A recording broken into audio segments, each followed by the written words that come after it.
Well, GMAT, everybody. So we have two talks about Meteora, about Math, and this is the first of the two. This talk is about numbers. It's about for everyone to understand Meteora by the numbers of which Meteora, which you can understand everything. And something that's very important to me is that I'm actually here to seek alignment with the numbers, because I believe that if we understand the numbers, we are aligned. So, a quick recap. MET is only 48 days old. It was only 48 days ago when we launched the MET token. We did it with a large-scale TGE with circulating supply of 48%. This is a lot of tokens out on day one, and we managed to do this because we didn't need to run a pre-sale, which will add additional supply onto the market. And we were lucky to do that because we had the revenues in the treasury to fund the team, develop the product, keep growing as we have. And the nice thing about having a large TGE like this is that we no longer have investors who are waiting for the tokens to dump on you. The only ones now who are locked up is me and my team. One thing I want to say is that crypto is actually nascent. We are very early here in crypto, and we want to do things that open us up for the long run.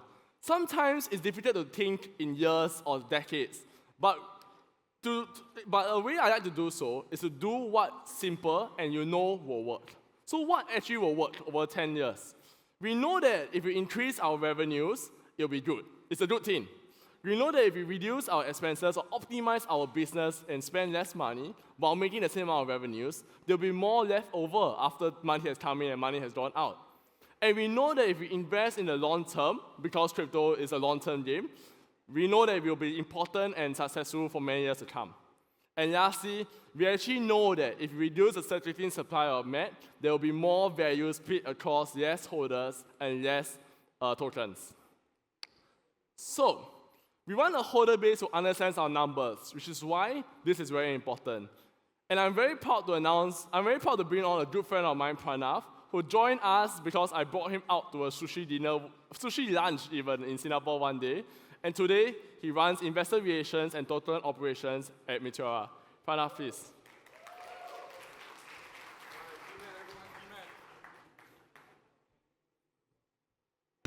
Hello?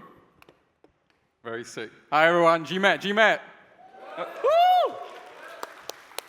Thanks, Soju. As you mentioned, I'm Pranav. I'm responsible for investor relations and token operations. And I know Soju got y'all horny for the numbers, but before we jump in that, right, I want to talk about why investor relations is super important for crypto. So I know maybe I already lost a bunch of you because who the hell cares about investor relations? It sounds very TradFi corporate. But let me give you a spiel of why it matters for you. Because when you can easily understand Meteora as a business, the decision to allocate capital, even if you're a fund, a long-term holder, a short-term trader, when you understand Meteora as a business, then it becomes an easier decision for you to allocate your capital. Because when you see how much revenues that we've generated for the month, for the quarter, how much operations cost us, how much we've left in the bank, you know that at the end of the day, we have money to invest back into Meteora so that at the end of the day, we are all aligned with Meteora, right? And that is exactly why you guys should care. Now, I hope that I've sold you guys on why IR matters. Let's actually talk about what IR looks like for Meteora. And we've already started executing here in the sense that just 2 days before TGE, on 21st October, we released the Genesis summary. This is like the S1, but not so in-depth. But this was actually the encyclopedia of Meteora, from how it began, its corporate structure, its tokenomics, the wallets that contain the different token allocations, all the way down to the business fundamentals. Everything was in this 20-page report, right? And at the end of every month, we also release State of Meteora, which is a monthly recap that talks about Meteora's business fundamentals, revenues, fees, volumes. And in the latest issue, on November, we also released a quick deep dive on dynamic fees from DLMM. I know you guys love DLMM because that's the fee printer, right? So we did a quick deep dive on it, and then on average, we multiply your earnings by 1.4x, for example. That's something I thought everyone should know. So there's really no trust me bro energy here, because all of this information is all sourced from Blockworks. So it's not internal data sets, it's all information by a trusted third party, a leading truth on-chain source of truth right now, right? And there's so much more left, because in January or February next year, we'll be releasing our inaugural Q4 token holder report, which will basically break down everything about Meteora, from revenues, costs, operations, and at the end of the day, you'll also know how tokens have been used and what are the plans to use these tokens for. And as Soju mentioned, we have a Twitter just for that, because Meteora AG, right now on Twitter, does insanely good communications for the product, and we want to replicate that and do that level of good communications for our financials. So please, guys, can we take a quick minute to just like follow us here, because this is exactly where you want to find out all the information that you need if you care about Meteora's business. But we also post it at the end, so I'm going to skip ahead here.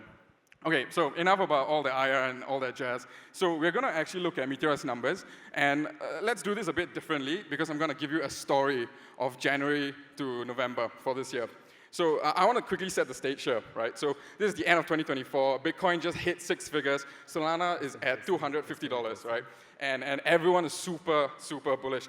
DATs are going crazy. DLMM, everyone loves it, all right? And we just switched on monetization for that in December.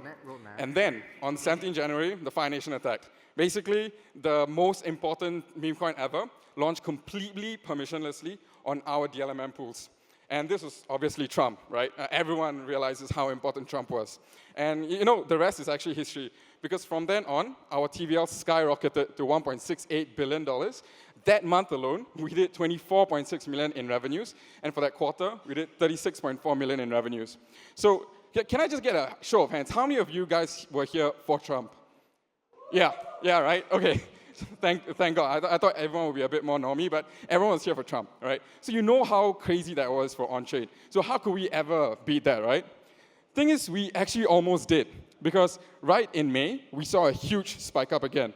And before I tell you why, this actually showed us that Meteora was entering a whole new era. It showed that Meteora was way more important than just a tool set for liquidity providers. It actually showed that Meteora was at the heart of a new movement, and that is ICM, right?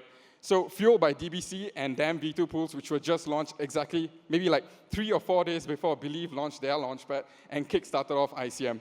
And there were so many other partners that came after that, like Bags, Time.Fun, Moonshot, right?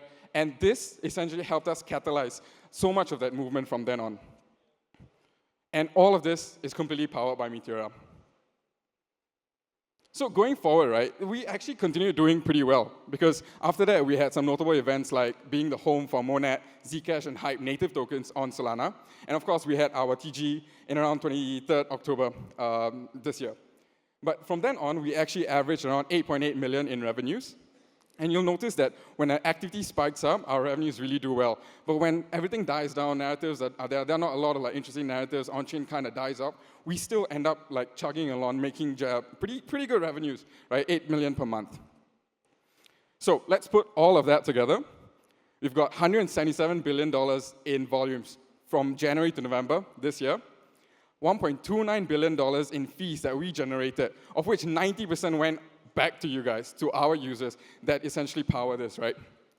And finally, $118 million in revenues. Can we guys give ourselves an applause for that? Because we really, yeah. Because we couldn't have done any of this without you guys. So we want to give you guys a little snippet of the quarterly report, right? And for this part, let me bring on Soju back again, because it's going to be quite cool. Ta-da! Okay. It's our cash flows, okay? It doesn't look so cool, but stick with me, right?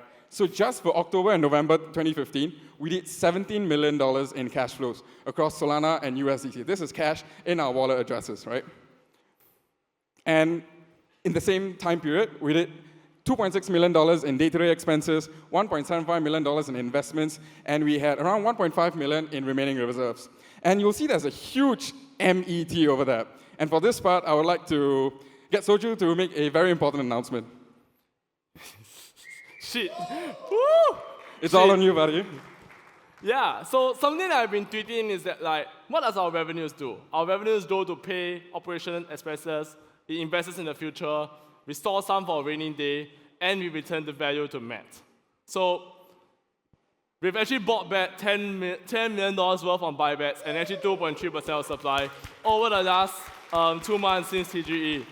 This represents 6 months of emissions. So and this is 6 months of total emissions.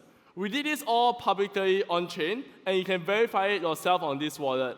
You can see that the MET is there, and in addition to the MET that we bought back, we added another $2 million into a DMM V2 pool, which provides liquidity for Meteora token. This is part of the reason why MET token is still highly liquid, despite being below the 50 cents. So, back to this slide, we bought back about 10.67 million on MET, and yeah, I think it's pretty cool, right, guys? So let me make you guys a commitment now.